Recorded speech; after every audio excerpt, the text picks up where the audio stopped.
এই বাংলাদেশকে যদি আমরা একটা মদিনা রাষ্ট্র বানাতে পারি, ইনশাল্লাহ কালকে গাজওয়াতুল হিন্দ হবে ইনশাল্লাহ। ওটার জন্য রেডি আমরা ইনশাল্লাহ। পাকিস্তানের কাছে কিছুই নাই, আছে খালি 10টা 12টা পারমাণবিক মনে অস্ত্র, তাতেই ভয়ে কাঁপতে থাকে। চায়না খালি একটু ভয় দেখায় যে আগাইলে কিন্তু সিকিম নিয়ে নিব, আগাইলে কিন্তু চিকেন নেক গিলে ফেলবো। চায়নার ওই ছোট ছোট যোদ্ধাদের কাছে যে মাইকটা খায়, আর আমাদের এখানে দেখা যায় যে সীমান্তর মধ্যে একটা একটা কৃষকও যদি সীমান্ত থেকে দূরেও হাল চাষ করে, ওকে গুলি করে মেরে ফেলে। ফেলা নেই, ফেলানির কথা ভুলে গেছেন আপনারা? আমাদের বন্যা, এরকম কতগুলো মানুষকে সীমান্ত হত্যা করে মারা হয়েছে। আজকে গুগলে গিয়ে সার্চ করে দেখেন কতগুলো মানুষকে বিগত 15 বছরে সীমান্ত হত্যা করা হয়েছে। তো এখানে আমাদের স্বাধীনতার প্রশ্ন আসে না, এখানে গণতন্ত্রের কথা আসে না, সার্বভৌমত্বের কথা আসে না, না, বরং তারা ক্ষমতার জন্য ওদের কাছে ইমান বিক্রি করে দিয়েছে। ক্ষমতার জন্য এই উগ্রদের কাছে, মানে উগ্র হিন্দুত্ববাদীদের কাছে ওরা তাদের ইমান, ওদের আমল, ওদের তাকওয়া, ওদের দিন সব বিক্রি করে দিচ্ছে। আজকে ইয়াং ভাইদেরকে আমি খালি কয়েকটা নসিহত করতে চাই, আপনাদের জন্য আসা। আলোচনা অনেক শুনছেন জীবনে, নামাজ, রোজা, হজ, যাকাতের আলোচনা বহুত শুনছেন আলহামদুলিল্লাহ। তো এখনো যদি আপনারা নামাজ, রোজা, হজ, জাকাত, তাসবিহ, তাহলিল, জিকির, আজগার, কোরআন তেলাওয়াত, আখলাক ঠিক করা, মুরব্বীদের পরামর্শ নিয়ে চলা, ওলামা কেরামের সাথে থাকা, এইগুলো যদি এখনো ঠিক না হয়ে থাকে, তাহলে ভাই আপনাদেরকে আমি একদিন সময় দিচ্ছি ঠিক করে নাও। কয়দিন সময় দিলাম? একদিন সময় দিচ্ছি, আপনি ঠিক করে নেন সব। নামাজ ঠিক করে নেন, নিজের গুনাহের জন্য তওবা করেন, হারাম রিজিক থাকলে ছেড়ে দেন, পরিবার না গড়ে থাকলে পরিবার গড়েন, তারপরে রিজিকে হারাম থাকলে ছাড়েন, আপনার সন্তানকে মানুষ করেন, মুহাক্কিক বরেণ্য আলেমদের সোহবতে থাকেন, ওলামায়ে কেরামের সাথে থেকে হাত শক্তিশালী করেন, মাদকের সাথে থাকলে ছাড়েন, গান বাজনার সাথে থাকলে ছেড়ে দেন, যত কবিরা গুনাহ সব ছাড়েন। ছেড়ে নিয়াত করেন যে আগামী যদি আমি 10 বছর বাঁচি 10 বছর, 20 বছর বাঁচলে 20 বছর, 100 বছর বাঁচলে 100 বছর আল্লাহর জন্য ঢেলে দিব ইনশাআল্লাহ। এটা আলোচনা আর আমি নতুন করে করতে যাচ্ছি না, অনেক আলোচনা এগুলো হয়েছে। আলোচনা শুরু হচ্ছে কোথা থেকে? এখন আমাদের কাজ আছে একটা। তো আমাদের কাজ, 1 নম্বর কাজ হচ্ছে এখন পরিবর্তিত বাংলাদেশে কোনো ভারতীয় দালালকে আর জায়গা না দেওয়া। একদম সাফ কথা। বরং প্রত্যেকটা ডিপার্টমেন্টে যেখানেই তারা লুকিয়ে আছে ঘাপটি মেরে, এই প্রত্যেকটা ভারতীয় দালালকে এখান থেকে বের করতে হবে। আমি একা বললে আমি পারবো না, আপনি একা বললে আপনি পারবেন না। প্রত্যেকটা এই বয়ানের জায়গা, মিম্বর, খুতবা, ওয়াজ মাহফিলের প্যান্ডেল, আমাদের রাজনৈতিক দলগুলো, আমাদের ইসলামপন্থী দলগুলো যেগুলো আছে, সবার ইমারত থেকে আওয়াজটা আসতে হবে। কারণ এরা যদি আর একটা বার সুযোগ করতে পারে, না থাকবে আপনার দেহ, আর না থাকবে আপনার মাথা। এখনই তো আপনাকে হুমকি দিচ্ছে, যে কোনো সময় একটা একটা করে গুপ্ত হত্যা করবে এরা। তো এই জিনিসগুলো কিন্তু বিচ্ছিন্ন ঘটনা না। তাহলে তার আগে চট্টগ্রামে সাইফুল ইসলাম এক ভাইকে কুপায় মারা হয়েছে, এটার বিচার এখনো হয় নাই। যারা মারছে ওদের পক্ষ নিয়ে আমরা আবার সংখ্যালঘুর স্লোগান তুললাম। এ কেমন সংখ্যালঘু যে আমার ভাইকে জবাই করে হত্যা করে? হ্যাঁ, সংখ্যালঘু নির্যাতন তো হচ্ছে ভারতের এক একটা মসজিদ তারা ভাঙতেছে এখন। এটা একটা লক্ষণ। আস্তে আস্তে ওর মানচিত্র মসজিদের মতোই ভেঙে খান হয়ে যাবে ইনশাআল্লাহ। এরা যেমন অখণ্ড ভারত চায়, আমরাও অখণ্ড ভারতই চাই। আমরা চাই অখণ্ড ভারত হবে কালিমা লা ইলাহা ইল্লাল্লাহ মুহাম্মাদুর রাসূলুল্লাহ। আপনারা তো মনে করেন যে ভারত আমাদেরকে ঘিরে রাখছে, তাই না? আসলে ভারতকে আমরা ঘিরে রাখছি। এই দিক থেকে আমরা, এই দিক থেকে চায়না, এখান থেকে নেপাল, এখান থেকে ভুটান, এখান থেকে মায়ানমার, এখান থেকে পাকিস্তান, আর তার চেয়ে বাপ আছে আফগানিস্তান। আছে না আফগানিস্তান? ওদের সাথে কেউ পারছে এই পর্যন্ত? আফগানের ভাইরা নিজেদেরকে গড়ে নিচ্ছে, এখন গোছাচ্ছে। এখন কথা হচ্ছে, আমরা একটা কাপুরুষতার পরিচয় দিচ্ছি। নেপাল ওকে টাইম দেয় না, ভুটান টাইম দেয় না, মায়ানমার টাইম দেয় না, চায়না তো দেয়ই না। আর আমরা তাকে একেবারে প্রভুর আসনে বসায় রাখছি। আমরা কি দিছি? আমরা ইলিশ দেই, আমরা ট্রানজিট দেই, আমরা রেল দেই, আমরা বন্দর দেই, আমরা আর কি দেই? গ্যাস তো দেই মাশাআল্লাহ, তারপরে পণ্যগুলো তো দিচ্ছি, গার্মেন্টস দিয়ে দিচ্ছি, আমাদের প্রশাসনের মধ্যে লোকজন দিয়ে দিচ্ছি, কর্মী শ্রমিক দিয়ে দিচ্ছি। এই জন্যই তো বলি কেন সে স্ট্যাটাস দেয় যে এই স্বাধীনতা তার স্বাধীনতা। এটাই তাহলে কারণ, তার মানে তারা আমাদের সার্বভৌমত্বটাকে স্বীকার করে না, তাই না? তারা যদি আমাদের স্বাধীনতা সার্বভৌমত্বকে স্বীকার করতোই তাহলে তো এরকম স্ট্যাটাস দিত না, দিত কি? তো এখন কথা হচ্ছে আমরা মাথা নত করার জাতি না। আমাদের নবী মুহাম্মদ সাল্লাল্লাহু আলাইহি ওয়াসাল্লাম মাথা উঁচু করে দাওয়াতি কাজ করছেন। মার খেলেও কখনো তিনি মাথা নিচু করেন নাই। সাহাবায়ে কেরাম রাদিয়াল্লাহু আনহুম আজমাইন মাথা উঁচু করে দাওয়াতের কাজ করছেন, কারো সামনে মাথা নত করেন নাই ইল্লাল্লাহ, আল্লাহ ছাড়া। মার খেয়েছেন, হিজরত করতে হলে হিজরত করেছেন, কখনো মানুষ গালি দিয়েছে, গালি সহ্য করেছেন, কখনো মদিনায় চলে যেতে হয়েছে, দেশ ছাড়তে হয়েছে, দেশ ছাড়ছেন, আবার কখনো ইসলামী রাষ্ট্র কায়েম করতে হয়েছে, রাষ্ট্রও কায়েম করছে।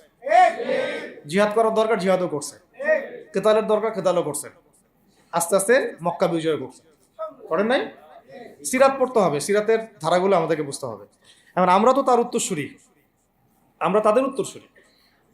প্রথম কথা হচ্ছে আমরা আমাদের নতজানু মনোভাবটাকে আগে ত্যাগ করতে হবে, এক নাম্বার। আর অতীতের জীবনের যে ভুল ত্রুটিগুলো দ্রুত সংশোধন করতে হবে। এখন আর আমাদের হাতে অনেক লম্বা সময় আছে এমন না, বিষয়গুলো কত কি যে দ্রুত হয়ে যাবে আপনি হয়তো ভাবতে পারবেন।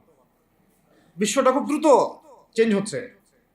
এই অল্প সময়ের মধ্যে আফগানের ভাইরা দাঁড়ায় গেছে, অল্প সময়ের মধ্যে সিরিয়া দেখলেন যে পরিবর্তন হয়ে যাচ্ছে। তারপরে আপনি কয়দিন পরে দেখবেন ইনশাআল্লাহ যে এই আপনার প্যালেস্টাইনের অবস্থাও পরিবর্তন হবে ইনশাআল্লাহ। তখন এরা আবার হামাসকে ঠিকই বলবে যোদ্ধা, তখন ঠিকই বলবে যোদ্ধা। এখন বলতেছে বিদ্রোহী, বলতেছে সন্ত্রাসী। হ্যাঁ, তো একটা বিষয় আগে বলে নেই, এটা বোঝার দরকার আছে যে দেখেন ফিলিস্তিনের যে অবস্থা চলতেছে সেখানে কিন্তু আমাদের তাবলিগের মেহনতটা মূল না, সেখানে আমাদের জিহাদের মেহনতটা মূল, তাই না? বিষয়টা ওখানে তো সবাই, ওখানে বোম পড়তেছে, ওখানে কি সবাই তাবলিগের মেহনত করবে না অস্ত্র হাতে নেওয়া ফরজ? এটা বোঝার জন্য আপনার তো মুফতি হওয়ার দরকার নেই। হ্যাঁ, আবার যখন আফগানে আমেরিকা হামলা চালাইছিল তখন কি শুধু তাবলিগটা ফরজ ছিল না ওদের হামলা প্রতিরোধ করা ফরজ ছিল? ফরজ ছিল। একই অবস্থা সিরিয়াতে হয়েছে, কিন্তু বাংলাদেশে এখন সেই অবস্থাটা নাই। কিন্তু বাংলাদেশে তাবলিগের মেহনত, আমর বিল মারুফ নাহি আনিল মুনকারের মেহনত চলবে, মানে তাবলিগের মেহনত, দাওয়াতের মেহনতটা চলবে। যদি যদি কখনো বাংলাদেশে দেখা যায় যে দেশের শত্রুরা বা দিনের শত্রুরা বা উগ্রবাদীরা এই দেশের স্বাধীনতা সার্বভৌমত্বের উপর আক্রমণ করে, তখন কি আমাদের উপরে জিহাদ ফরজ হবে কিনা? এখন যদি তাই হয়, এখন আপনাদের কি মনে হয় এটার সম্ভাবনা আছে না নাই? এটুকু ইন্টেলেকচুয়াল অবস্থা তো আপনাদের আছে, এটার সম্ভাবনাও হতে পারে, আজ হোক কাল হোক, হতেই পারে। তখন আমার প্রিপারেশনটা কি হবে সেটা আমাকে এখন জানতে হবে। আমার প্রিপারেশনটা কি হওয়া উচিত? প্রথম প্রিপারেশন হওয়া উচিত আগের সমস্ত জিন্দগিতে যা করছি নিজেকে আল্লাহর দিকে ফিরাই নিয়ে আসে। এটা প্রথম কাজ। যে আল্লাহর দিকে ফিরে আসে নেই তার সাথে না জিহাদের সম্পর্ক আছে না কিতালের কোনো সম্পর্ক আছে, সে তো আল্লাহর পথেই নাই। তো প্রিয় যুবক ভাইরা, আগে প্রথম কথা হচ্ছে আগে আপনি আল্লাহর দিকে ফিরে আসেন, এক নম্বর।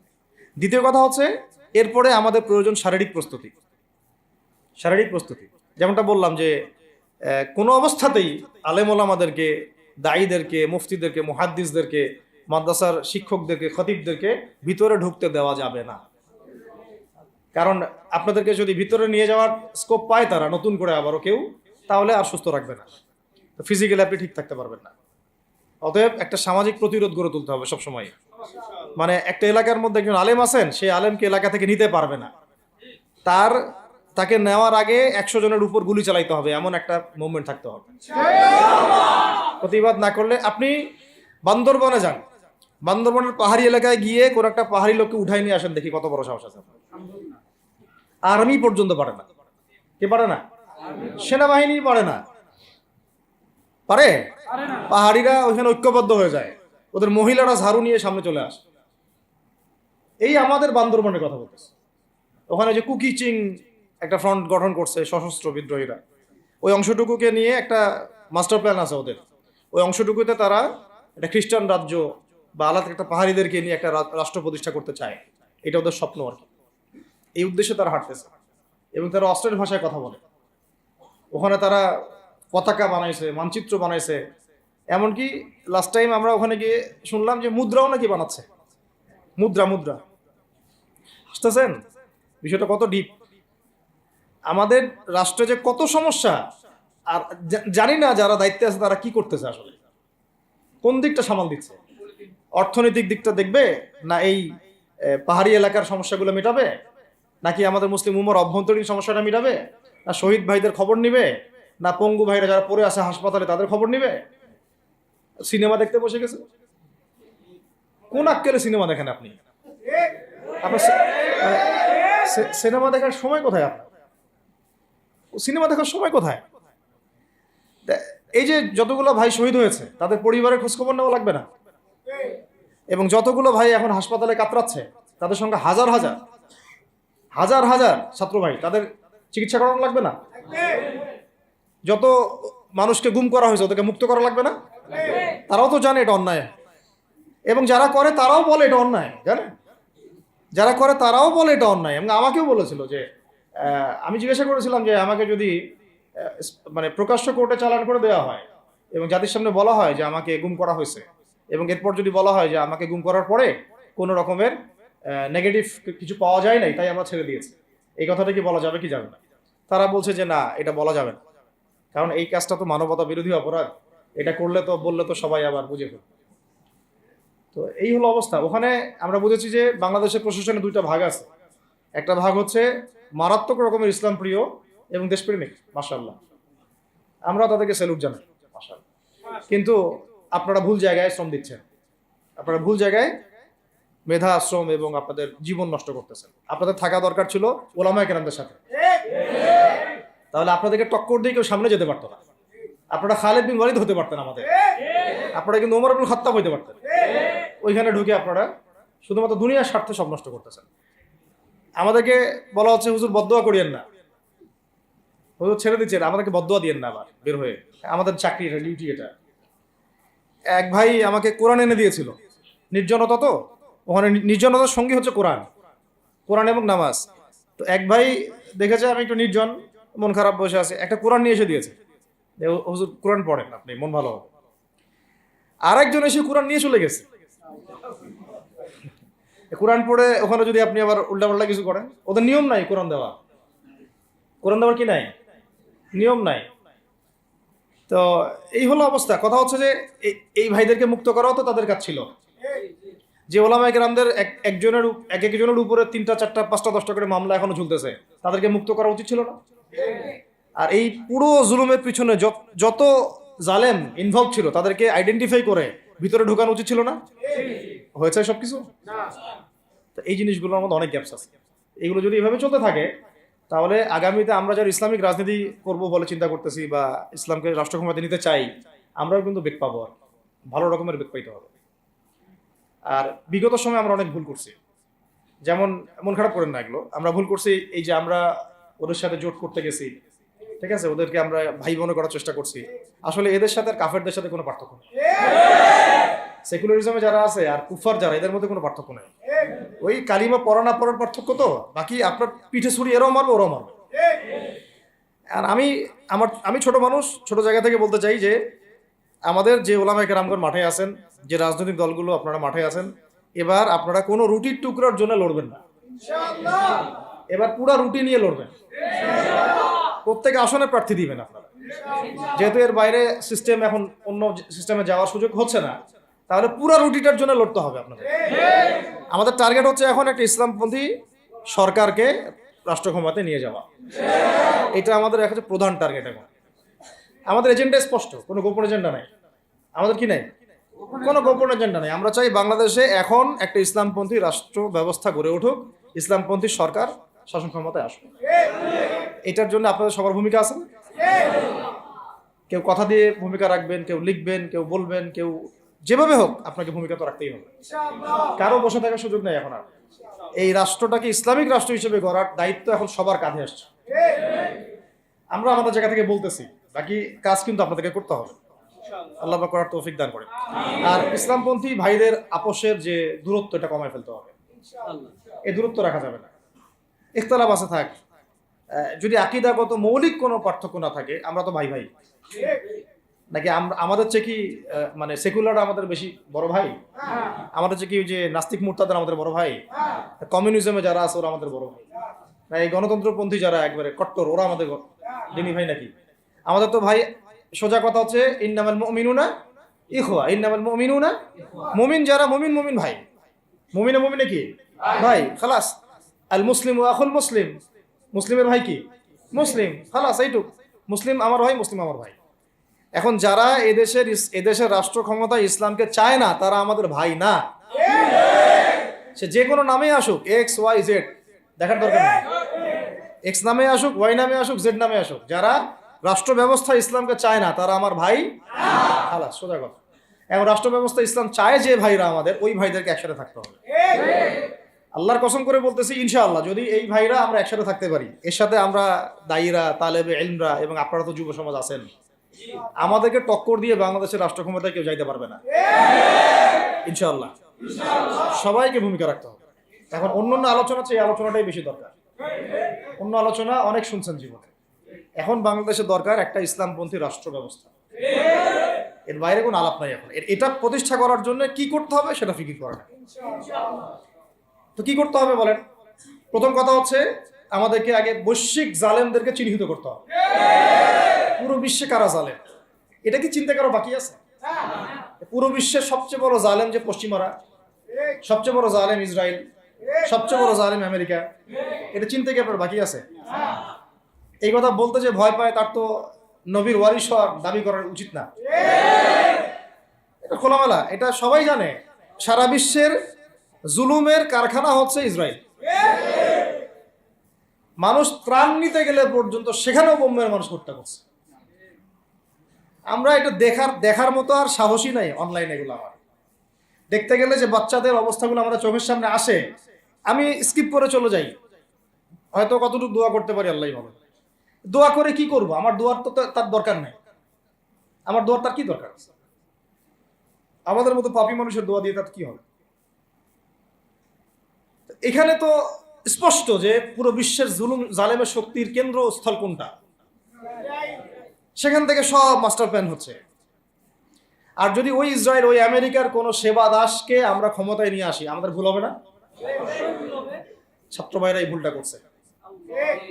ছাত্র ভাইরা ভুলটা করছে কারণ আপনাদের দিনের জ্ঞানের বুঝের কারণে করছে, বুঝের অভাবের কারণে করছে।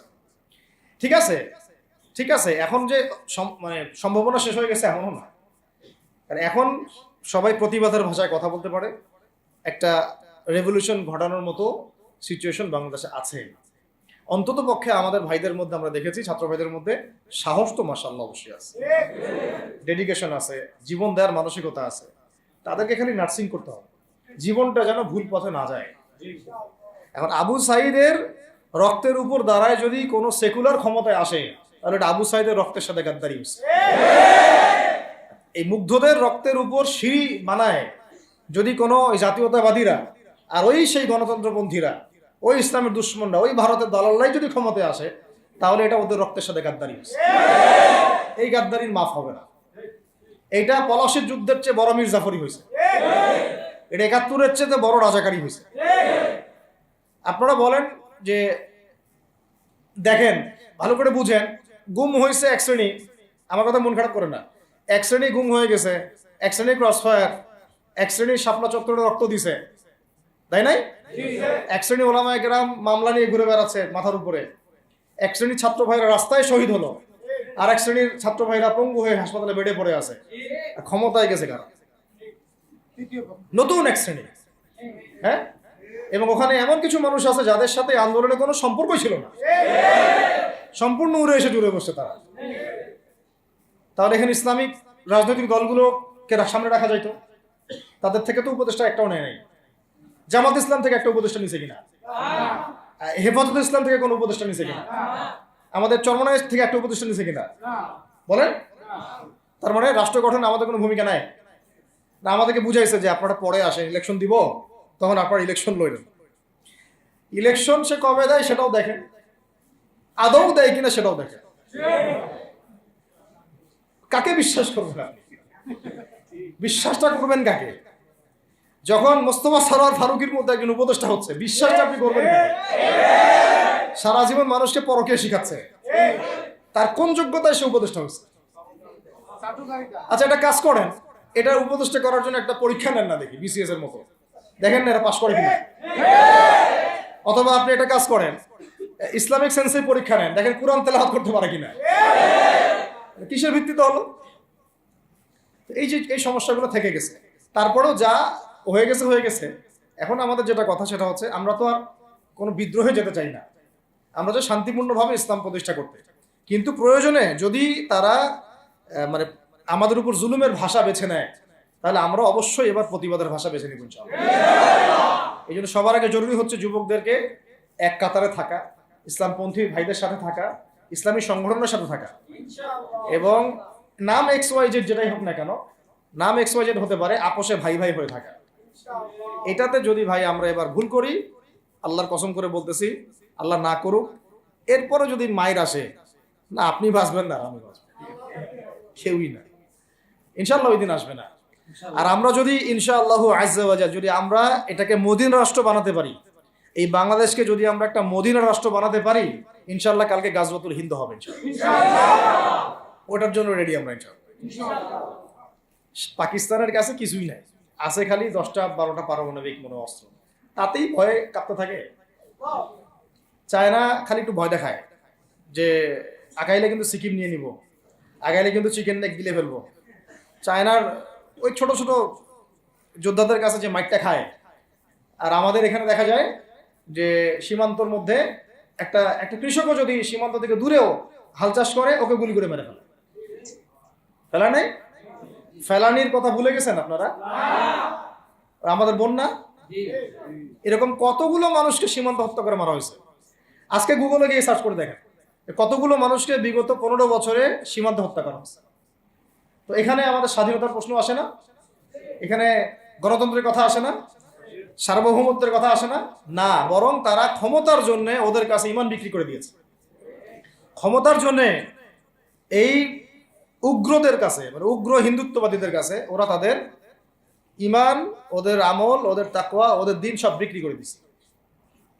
এই জন্য আমি আগে বলেছি একটা লেকচারে যে আমরা যদি বিরিয়ানি খেতে চাই, আপনি যদি বিরিয়ানি খেতে চান, একটা পাত্র নিবেন কি না?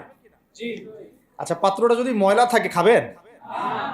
পাত্র অনেক ময়লা আছে, আপনি কি ওইখানেই বিরিয়ানি ঢালবেন, ঢেলে খাওয়া শুরু করবেন? সবার আগে আপনি কি করেন? এটাকে ধোন, পরিষ্কার করেন, তাই না? বাংলাদেশকে যদি আপনি ইসলামী রাষ্ট্র হিসেবে করতে চান, আগে এই দেশের মধ্যে যে পয়জন গুলো আছে এগুলোকে দূর করতে হবে, সমস্ত পয়জনকে ধুয়ে সাফ করতে হবে। তারপরে যে খেলাফা বা শরিয়া বা ইমারা যেটাই আসুক, ইমারা এক জিনিস, খেলাফা আর এক জিনিস। আমি এক কথায় বুঝাচ্ছি ইসলামী রাষ্ট্র ব্যবস্থা, ইসলামী রাষ্ট্র ব্যবস্থা। যদি ইসলামী রাষ্ট্র ব্যবস্থা তারপরে আসে, জমিন সাফ করার পরে, তখন সেটা সাস্টেইন করবে ইনশাআল্লাহ। আর যদি ময়লার মধ্যেই ইসলামী রাষ্ট্র কায়েম করতে চান, তখন হবে উদাহরণটা এরকম যে আপনি এই নোংরা ড্রেনের মধ্যে নেমে গায়ে সাবান মাখা শুরু করছেন, হাততে কোনো লাভ হবে না, বরং ওই নোংরাই আপনাকে খেয়ে ফেলবে। ঠিক আছে? ডেমোক্রেটিক সিস্টেমের মধ্য দিয়ে যদি আমাদের ভাইরা ক্ষমতা যেতে পারে, যাক না, সমস্যার কিছু নাই। এটা কতটুকু জায়েজ না জায়েজ, হালাল হারাম সুন্নাত, এইদিকে আমি যাচ্ছি না।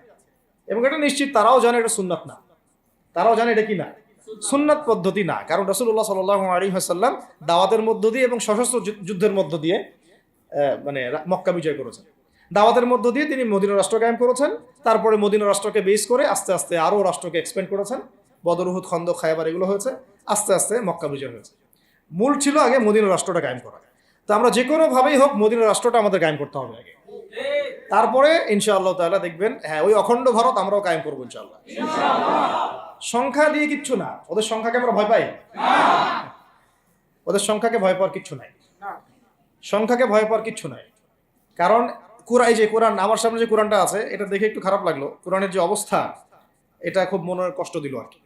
কোরআনটা হবে চকচকা, এটা দেখে বোঝা যাচ্ছে এটা অনেকদিন কেউ পড়েই নাই। আপনাদের বাসার যদি কোরআনের এই হালত হয়, তাহলে আমাদের দ্বারা দিন কায়েম হবে না। আপনার কোরআনের হালত হবে এমন যে কোরআনে এক বিন্দু পরিমাণ কোনো ময়লা নাই, প্রত্যেকদিন আপনার হাতের স্পর্শেই ময়লা দূর হয়, তখন এই কোরআন আপনার পক্ষে কথা বলবেন ইনশাআল্লাহ। তো ভাই, কোরআনের কাছে চলে আসেন, আর দেরি করেন না, সময় নাই। আল্লাহ পাক সবাইকে কবুল করেন, আমিন। এই মসজিদগুলোকে কাজে লাগান, এখানে তালিমি বৈঠক চালু করেন প্রত্যেক সপ্তাহে। আমি যদি প্রত্যেক মাসে রংপুরে আসি, প্রত্যেক মাসে সময় দেবো ইনশাল্লাহ। আপনারা এখানে ইমাম ঠিক করেন, খতিব ঠিক করেন এবং ওই যে টিচার ঠিক করেন, করে আপনারা কোরআন শিক্ষার ব্যাচ চালু করেন, কোরআনের তাফসীরের ক্লাস চালু করেন, তারপরে তুলনামূলক আরবি ভাষা শিখেন। মানে এগুলো শিখে নেন তাড়াতাড়ি, সময় নাই এগুলো, আমাদের হাতে সময় কম। এগুলো আজকে থেকে 10 বছর আগেই শেখা উচিত ছিল, তাই না? কিন্তু আমাদের এই সেকুলার শিক্ষা ব্যবস্থা আপনার জীবন থেকে 20 বছর কেড়ে নিছে। 20 বছর পড়াশোনা করার পরে আমি চ্যালেঞ্জ করতেছি, এই যে লাখ লাখ টিচারকেও যদি আপনি কোরআন তেলাওয়াত ধরেন, সহি বলতে পারেন, অথচ তারা জাতির শিক্ষক হয়ে বসে আছে। তো সেকুলার শিক্ষা ব্যবস্থাটা আমাদের জীবন থেকে পুরা ইসলামের হকটাকে নষ্ট করে ফেলছে। আপনার অধিকার ছিল যে আপনি একজন স্কুলের স্টুডেন্ট, আপনি কোরআন পড়তে পারবেন। আপনি একজন কলেজের স্টুডেন্ট, আপনি কোরআনের তাফসীর করতে পারবেন। আপনি একজন ইউনিভার্সিটি পাস করেছেন, আপনি হাদিসও পড়তে পারবেন, এবারও তো দিতে পারবেন, এরাও দিতে পারবেন। এটা আপনার হক ছিল, কিন্তু এই হকটা নষ্ট করছে কারা? এই সেকুলার শিক্ষা ব্যবস্থা নষ্ট করে ফেলছে। এখন তো কিছু করার নাই। তো এটাতে আমাদের দোষ কি? আমাদের দোষ হচ্ছে আমরাই তো তাদেরকে ভোট টোট দিয়ে উপরে উঠেছিলাম। আমাদের বাপরা উঠাইছে, আমাদের বাবারা উঠাইছে, তার বাবার উঠাইছে। আমরা তো ওই সময় ইনসাফ করি নাই, ফল আমাদেরকে ভোগ করতে হয়েছে। আপনি এই প্রসঙ্গে দুটো কথা বলেই ফেলেন, নাহলে আমি মানে হকাদায় হয় না। একটা মুসলিম ঘরের ছেলে, তার অধিকার নাই প্রাইমারি স্কুলে গিয়ে সে কোরআন শিখবে? আচ্ছা, আমাদের মৌলিক অধিকার কি? খাদ্য, বস্ত্র, বাসস্থান, শিক্ষা, চিকিৎসা, 5টা বলি না? তো কোরআন আমার মৌলিক অধিকার না? মুসলিম পরিবারের সন্তান আমি, কোরআন আমার মৌলিক অধিকার না? তারপর প্রাইমারি স্কুল আপনাকে শিখায় নাই, হাই স্কুল আপনাকে শিখায় নাই, এমনকি কারমাইকেল শিখাইছে আপনাকে, বেগম রোকেয়া বিশ্ববিদ্যালয় শিখাইছে, এরাও শিখায় নাই। এমনকি বিসিএস ক্যাডার হচ্ছেন কোরআন ছাড়াই, ডক্টর হচ্ছেন কোরআন ছাড়াই, ইঞ্জিনিয়ার হচ্ছেন কোরআন ছাড়াই। এমনকি শিক্ষা কমিশন গঠন হচ্ছে, ওই কমিশনের লোকদেরও কোরআনের জ্ঞান নাই। টকশোতে এসে আবার ঠিকই পটর করে, কোরআনে পড়তেও পারে না, টকশোতে এসে পটর করে।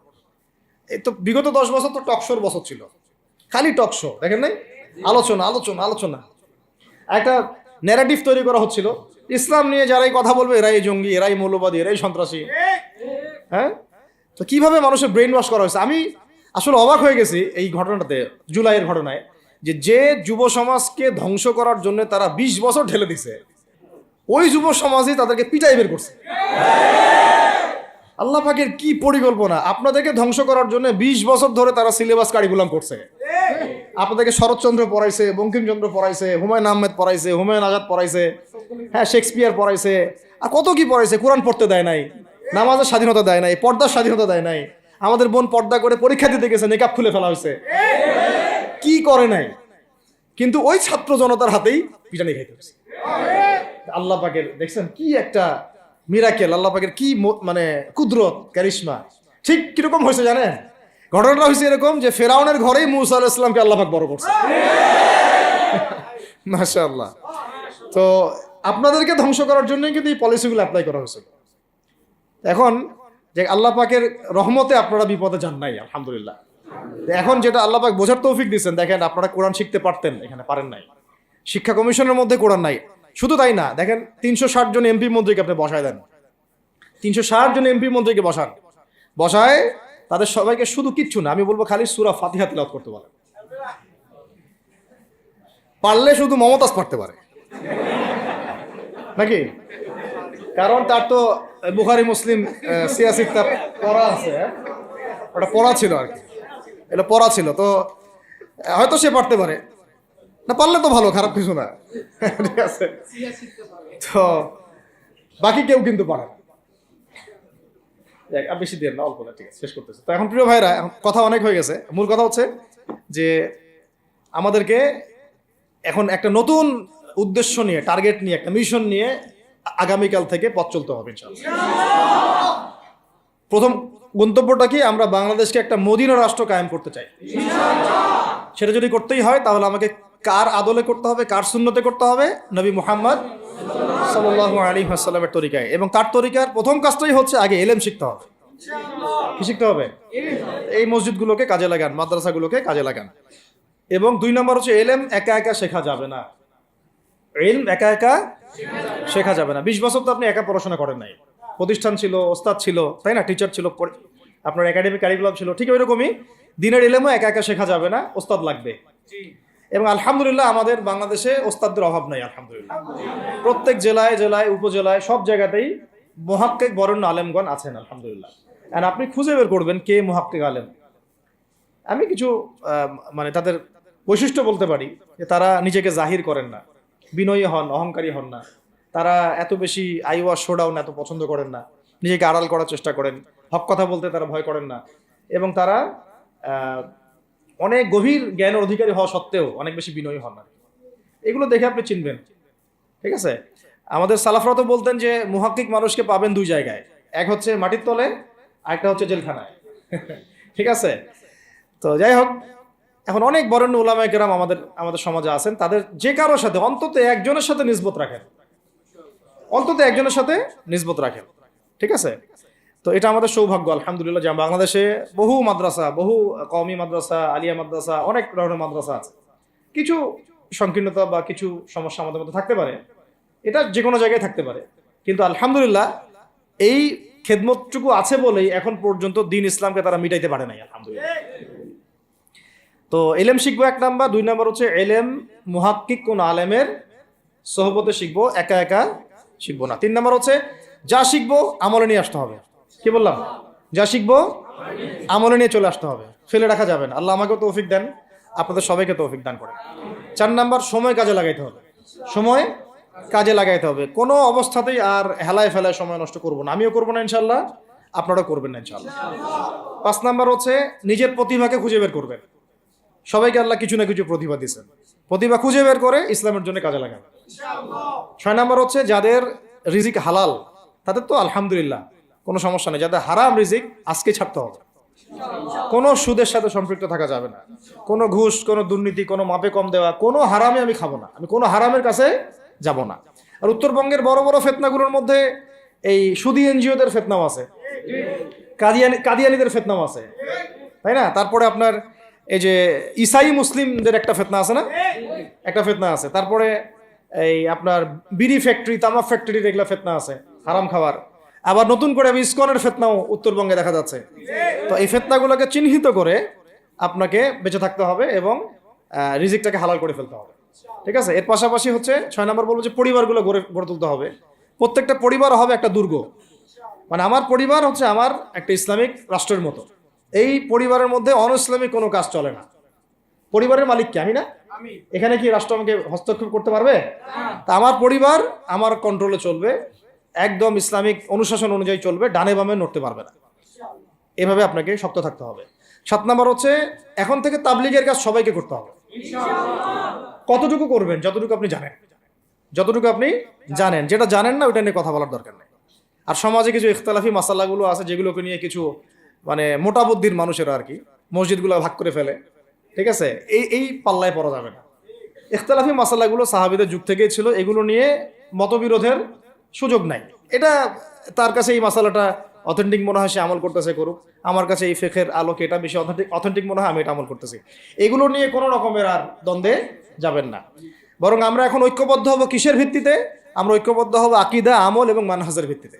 আমাদের আকীদা আহলুস সুন্নাহ ওয়াল জামাআর আকীদা থাকবে, আমল থাকবে সাহাবীওয়ালা আমল, এবং মানহাজ থাকবে আমরা সালাফদের আদলে বাংলাদেশে দিন কায়েম করতে চাই, খালাস। আর যারা দিন কায়েমের কথা বলবে না ওদের সাথে আমার ঐক্য হবে না। কি হবে? দিন কায়েমের কোনো ফিকির নাই, তার সাথে আমার ঐক্য হবে কিভাবে? তার ফিকির আছে শুধু মসজিদ নিয়ে আর অন্য কিছু নিয়ে, তার দল নিয়ে বা তার মানে আরো তো আছে অনেক কিছু আর কি, এইগুলো নিয়ে। তো ওইগুলো বাদ দিলাম। এই আমর বিল মারুফের কাজ সবাইকে করতে হবে, এবং একই সাথে সবাইকে এখন থেকে প্রতিবাদী হতে হবে, অন্যায়ে নিষেধ করতে হবে। এলাকায় অন্যায় হতে দিবেন না আপনারা। এলাকার মধ্যে জুয়া খেলবে কেন? আপনারা প্রতিবাদী হবেন। এখানে গাঁজা খাবে কেন? আপনি প্রতিবাদী হবেন। মাদকের আকারা হবে কেন? আপনারা প্রতিবাদ করবেন। এখন তো আপনি পুলিশ প্রশাসনের অপেক্ষায় বসে থাকার সময় নাই তো এখন আপনার। একজন নেককার, মুত্তাকি, পরহেজগার মানুষ প্রত্যেকটা এলাকায় থাকা দরকার। আপনাদের মধ্যে একটা জামাআ বা কমিউনিটি থাকা দরকার, মানে একটা অ্যাসোসিয়েশন থাকা দরকার, যারা ওই এলাকাকে সংস্কারের কাজ করবে ইনশাআল্লাহ। অথবা বৃহত্তর সংগঠন যেগুলো আছে বাংলাদেশে, তাদের অঙ্গ সংগঠন হিসেবে আপনারা কাজ করতে পারেন। আল্লাহ পাক তৌফিক দান করেন। মানে একটা চেইন অফ কমান্ড গড়ে তুলতে হবে দেশব্যাপী। এটা অলরেডি আছে, এবং নতুন করেও যদি কেউ চায় যে আমি কিছু অ্যাসোসিয়েশন করব যেটা আমরা বিল মারুফের কাজ করবে, নেহির মুনকারের কাজ করবে, তাহলে এটাও করতে পারেন ইনশাআল্লাহ। আর এর সাথে আমি বলবো যে আমাদের জান, মাল, সময়, শ্রম, কয়টা কথা বললাম? জান, মাল, সময় এবং শ্রম। জান, আমাদের মাল, আমাদের সময়, আমাদের শ্রম, এই চারটা জিনিসকে আল্লাহর জন্য ওয়াকফ করে দিতে হবে। দুনিয়াতে মুসাফির আমরা, দুনিয়াতে কি আমরা মুসাফির, আমাদেরকে পাঠানোই হয়েছে আল্লাহর ইবাদত করার জন্য। এবং শুধু একাই ইবাদত করবো কেন, আমি কি স্বার্থপর? আমার পরিবারটাও করতে হবে। এবং শুধু পরিবার কেন করবো, আমার সমাজটাও করতে হবে, আমার রাষ্ট্রটাকেও করতে হবে। কারণ রাষ্ট্রীয় কাঠামোতে ইসলাম না থাকলে আমি সমাজ চেঞ্জ করতে পারবো না। সহজ কথা, সব কথা কিন্তু ওই গোড়াতে গিয়ে ঠেকতেছে। কারণ রাষ্ট্র ব্যবস্থায় যদি ইসলাম না যায়, রাজনীতির মধ্যে ইসলাম যদি না যায়, এবং একটা ইসলামিক শরিয়া ভিত্তিক বা ইমারা ভিত্তিক রাষ্ট্র যদি কায়েম না হয়, এই শব্দগুলো হয়তো তারা বুঝে না, মানে ইসলামী একটা রাষ্ট্র ব্যবস্থার কাঠামো যদি না থাকে, তাহলে আপনি ব্যাংকিং সিস্টেমকে সংস্কার করতে পারবেন না, সুদের মধ্যে সংস্কার আনতে পারবেন না, শুধু এনজিওর বিরুদ্ধে আপনি কোনো পদক্ষেপ নিতে পারবেন না, আপনি সমাজের এই যে ফাসাদ, নোংরামি, এগুলো বন্ধ করতে পারবেন না, আপনি এই যে কাদিয়ানি মতবাদের বিরুদ্ধে কিছু করতে পারবেন না, ওদের অর্থনৈতিক ডানা আপনি কাটতে পারবেন না, ওদের পলিটিক্যাল সাপোর্ট আপনারা কাটতে পারবেন না। তারপরে ওই জায়গায় ইসলাম না গেলে এই সাংস্কৃতিক আগ্রাসনগুলো কাটাতে পারবেন না। পাশের প্রতিবেশী রাষ্ট্রদের যে আগ্রাসী ভূমিকা, এগুলোর ব্যাপারে আপনি কোনো পদক্ষেপ নিতে পারবেন না। তাই ওই জায়গা পর্যন্ত যদি না যেতে পারি আমরা, তাহলে কথাগুলো শুধু বলাই হবে, কোনো বাস্তবায়ন হবে না। অতএব আমাদের মূল কাজ একটা, এখন ওই উপরের লেভেলে ইসলামকে নিয়ে যাওয়া। এই কাজগুলোর মধ্য দিয়ে আমরা ইসলামকে নিয়ে যাবো ইনশাআল্লাহ তাআলা। আর সর্বোপরি আসন্ন সময়গুলোতে যখন ওলামায়ে কেরাম, আমাদের বরেণ্য আলেমগণ, আমাদের বরেণ্য ওস্তাদগণ এবং আমাদের তুল্লাবরা, আমাদের জামাআগুলো, আমাদের ইমারাগুলো এবং আমাদের ইসলামী সংগঠনগুলো, তারা যখন মাঠে থাকবে, তখন তাদেরকে একা ছেড়ে দেওয়া যাবে না। মই দিয়ে গাছে উঠায় মই টানা যাবে না। শাপলা চত্বরে এই কাজটা করছেন আপনারা, কিন্তু শাপলাতে কিন্তু এই কাজটা হয়েছে। ওখানে কিন্তু এতগুলো ভাইয়ের ওখানে শহীদ হওয়ার কথা ছিল না, এত সহজ ছিল না বিষয়টা। কিন্তু কিছু ভাই ছিল ওখানে, আমাদের সাথে প্রতারণা করেছে, মই দিয়ে আমাদের কিন্তু মই টেনে নিছে, আমাদেরকে উপরে উঠাই দিছে। এরপর থেকে তো কত জেল, কত জুলুম, কত মামলা মোকদ্দমা, কত গুম হয়ে গেল। শাপলার পর থেকে হিসাব করেন তো। এবার এই ভুলগুলো আর করতে যায় না, এই মুনাফিকিগুলো আর কেউ করতে যায় না। আল্লাহর ওয়াস্তে আপনারা ওলামায়ে কেরামদের সাথে থাকেন, হাত শক্ত করেন, মই দিয়ে আবার গাছে উঠায় মই টানে নিয়েন না। আমি কি বুঝাতে পারছি? বুঝতে পারি না এমন। অর্থাৎ ওলামায়ে কেরামগণ যখন মাঠে থাকবেন, ইসলামী সংগঠনগুলো যখন মাঠে থাকবে, আপনাদেরকে আমরা পাশে চাই। পাশে পাবো তো ইনশাআল্লাহ। আল্লাহ পাক যেন আমাদের সবার এই আওয়াজকে কবুল করেন। আল্লাহ পাক আমাদেরকেও কবুল করেন, আমাকে কবুল করেন, আপনাদের সবাইকে কবুল করেন। আমাদের গন্তব্য একদম স্পষ্ট, হয় খিলাফা না হলে শাহাদা, হয় খিলাফা না হলে শাহাদা। ইনশাআল্লাহ তাআলা দুটোর যেটাই হোক না কেন আমরা সফল। আল্লাহ পাক আমাদের সবাইকে এই কথাগুলো বোঝার ও আমল করার তৌফিক দান করুন। أقول قولي هذا أستغفر الله لي ولكم ولسائر المسلمين. بارك الله لنا ولكم بالآيات الحكيم إنه تعالى جواد كريم بر رؤوف رحيم.